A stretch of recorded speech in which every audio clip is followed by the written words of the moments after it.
Hi, friends. Good morning, friend. Good morning. We're going to do another story time with Zora and I. You want to sit down on your stool? Yeah. Yeah. Do you want to do a good morning greeting? Mm-hmm. What do you want to do? High fives or motorcycle? Motorcycle. All right.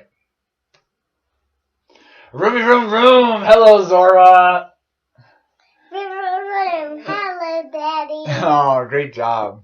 So Zora and I just finished reading a very sad story in our Bible, and now we're going to read a happy story that comes after it, right? Yeah. Okay. We're going to read it right now. Right now. This story is called God's Wonderful Surprise. Jesus' friends were sad. They would never see their best friend again. How could this happen? Wasn't Jesus the rescuer? It wasn't supposed to end like this. But who ever said anything about the end? Just before sunrise on the third day, God sent an earthquake and an angel from heaven.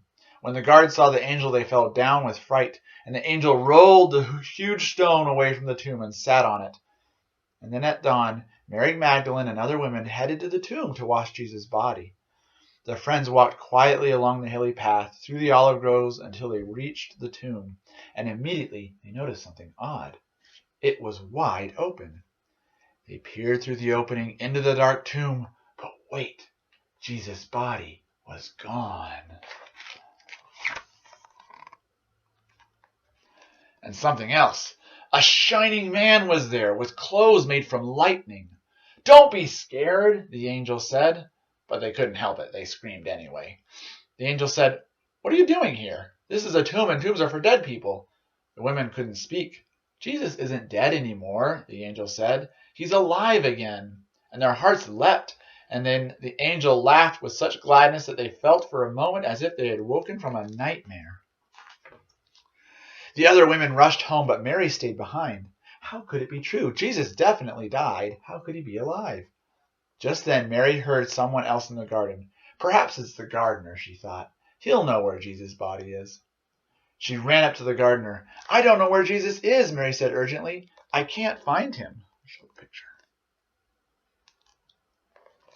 But it was all right. Jesus knew where she was, and Jesus had found her. "Mary," he said. Only one person said her name like that. She could hear her heart thumping. She turned around. She could just make out a figure. She shaded her eyes, and she thought she was dreaming, but she wasn't. She was seeing Jesus. Mary fell to the ground. Suddenly, tears filled her eyes, and great sobs shook her whole body, and she wanted in that moment to cling to Jesus and never let him go. "You'll be able to hold on to me later, Mary," Jesus said, "and always be close to me. But now go and tell others that I am alive." Mary ran and ran to the city. She'd never run so fast in all her life. She felt like she could have run forever. And it seemed to her that morning as she ran almost as if the whole world had been made anew, almost as if the whole world was singing for joy, the trees, the tiny sounds, the birds, her heart. Was God really making everything sad come untrue? She couldn't wait to tell Jesus' friends. They wouldn't believe it, she laughed. And of course, she was right. Do you like that story? At the end of the story, it says that God was making all the sad things come untrue. Did you know that because Jesus is alive, that all the sad things, none of them will last forever? No. Is there any sad thing that you hope will end? You can think of? What about the germ? Yeah. Do you know that germ will not last forever and that God will bring us happiness again? Is that a good thing? So we can go to somebody's houses. Yeah, we can go see people's houses again.